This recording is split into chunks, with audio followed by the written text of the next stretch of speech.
الحمد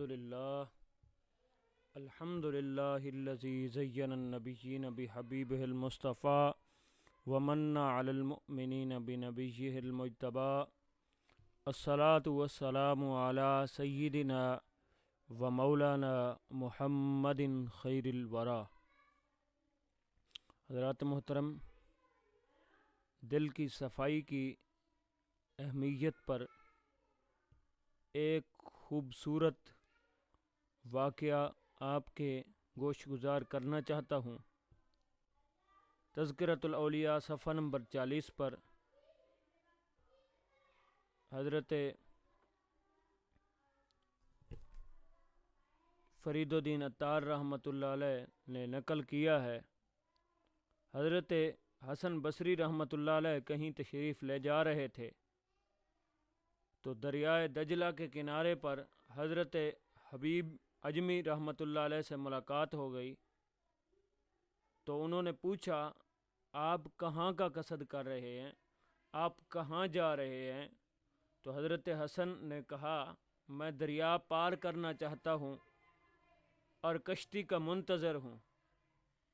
آپ نے فرمایا، بغض اور حب دنیا کو دل سے نکال کر مصائب کو غنیمت تصور کر کے اور اللہ پر بھروسہ اور اعتماد کر کے پانی کے اوپر روانہ ہو جائیں۔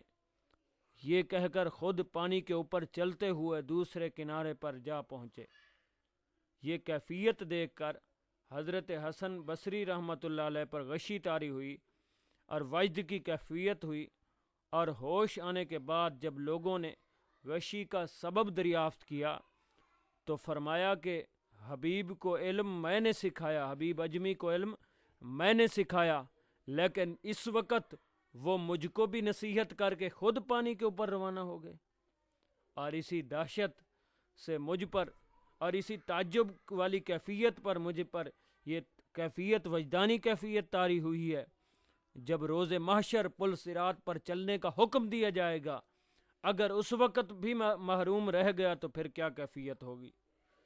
پھر آپ نے دوسری ملاقات میں حضرت حبیب اجمی رحمۃ اللہ علیہ سے پوچھا کہ تمہیں یہ مرتبہ کیسے حاصل ہوا، یہ مقام آپ کو کیسے ملا، یہ مرتبہ آپ کو کیسے ملا، کیسے حاصل ہوا؟ فرمایا کہ میں دل کی سیاہی دھوتا ہوں اور آپ کاغذ سیاہ کرتے رہتے ہیں۔ یہ سن کر آپ نے فرمایا، صد افسوس، دوسروں نے میرے علم سے فائدہ اٹھا لیا لیکن مجھ کو کچھ نہ مل سکا۔ حضرت عطار فرماتے ہیں، اگر کسی کو شک ہو کہ حبیب اجمی کا مقام حضرت حسن بصری سے بلند تھا، فرمایا یہ اس کی غلطی ہے، یہ اس کی نادانی ہے، کیونکہ اللہ تعالیٰ نے علم والے کو ہر شے پر فضیلت عطا فرمائی ہے۔ اسی وجہ سے حضور اکرم صلی اللہ علیہ وسلم خطاب کرتے ہوئے فرمایا، قل ربی زدنی علما، قل ربی زدنی علما، اے نبی کہیے، اے میرے رب میرے علم کے اندر زیادتی عطا فرما، میرے علم کے اندر اضافہ عطا فرما۔ جیسا کہ مشائخ کا قول ہے، طریقت میں 14واں درجہ کرامت کا ہے اور 18واں درجہ اسرار و رموز کا ہے، کیونکہ کرامات کا حصول عبادت سے تعلق رکھتا ہے اور اسرار و رموز کا عقل و فکر سے ہے۔ اسی طرح حضرت سلیمان علیہ السلام کی حکومت ہر شے پر تھی، لیکن اتباع حضرت موسیٰ کی کرتے تھے۔ خود صاحب کتاب نبی نہ ہونے کی وجہ سے ہمیشہ انہی کی کتاب پر عمل پیرا رہے۔ حضرات محترم، اس واقعے سے آپ نے کیا سیکھا؟ آپ کو کیا سمجھ آئی اور سبق کیا ملتا ہے؟ کہ جب اتنی بڑی ہستیاں انہوں نے اپنی زندگی کو قلب کی اصلاح پر، دل کی صفائی پر لگا دیا، تو ہمیں کیوں نہ اس پر زور دینا چاہیے کہ ہم بھی کوشش کریں، جد و جہد کریں، اپنے قلب کی صفائی کریں، کیونکہ فرمایا قلب المؤمن عرش اللہ، مومن کا جو دل ہے وہ اللہ کا عرش ہے۔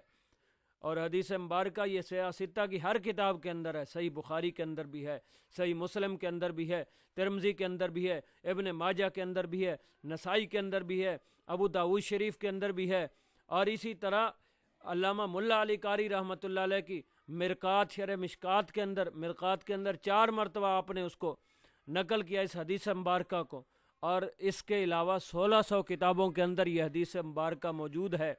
وہ حدیث مبارکہ کیا ہے؟ فرمایا وَإِنَّ فِي الْجَسَدِ لَمُدْغَةٌ أَلَا إِذَا صَلَحَتْ صَلَحَ الْجَسَدُ كُلُّهُ وَإِذَا فَسَدَتْ فَسَدَ الْجَسَدُ كُلُّهُ أَلَا وَهِيَ الْقَلْبُ۔ حضور علیہ الصلوۃ والسلام نے ارشاد فرمایا انسان کے جسم کے اندر ایک ایسا لوتھڑا ہے، اگر وہ صحیح ہو جائے تو پورا جسم صحیح ہے، اگر وہ خراب ہے تو پورا جسم خراب ہے۔ پوچھا یا رسول اللہ وہ کون سا حصہ ہے؟ فرمایا الا وہی القلب، وہ دل ہے، اگر وہ صحیح تو پورا جسم صحیح، اگر وہ خراب ہے تو پورا جسم خراب ہے۔ اور محدثین اس کی شرح کرتے ہوئے فرماتے ہیں، فرمایا دونوں کاندھوں اور یہ جو گردن کے درمیان جو حصہ ہے وہ قلب ہے، فرمایا اگر یہ صحیح ہے تو پورا جسم صحیح ہے۔